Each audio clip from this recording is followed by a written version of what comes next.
on est très positif. On l'a vu ce soir avec tous les acteurs du monde économique de la station. On a tous envie, on est tous motivés. Et malgré toutes les contraintes qui pèsent sur nous, la complexité de l'énergie, la fin des forfaits spéciaux, la difficulté avec tout ce que l'on ressent quelquefois, ce qui nous fait chaud au cœur, c'est de voir que la clientèle répond présent, la clientèle a réservé. Et donc pour elle, on doit être positif, on doit avancer et on doit tout faire pour qu'on ait une saison tout simplement exceptionnelle. Au niveau des réservations, donc, elles sont plutôt bonnes à date, puisqu'on a une avance d'à peu près 9,5% sur les réservations.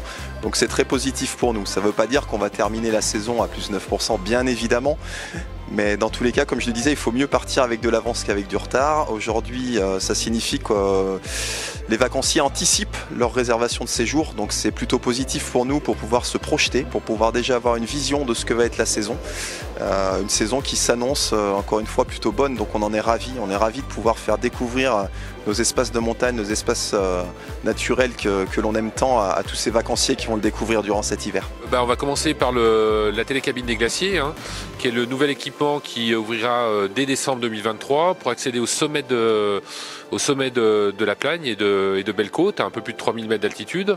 Donc c'est une télécabine 10 places qui est entièrement construite par nos équipes en interne, les équipes de la SAP, avec une arrivée à un nouveau site finalement qui nous sort un peu du périmètre glaciaire, une vue panoramique sur le Mont Blanc assez fantastique et une vraie expérience client et comme je disais une destination dans la destination à la fois pour l'hiver et aussi pour l'été. Aujourd'hui, on doit être beaucoup plus vertueux qu'on ne l'a été peut-être au niveau de nos destinations et on doit tout faire pour fonctionner.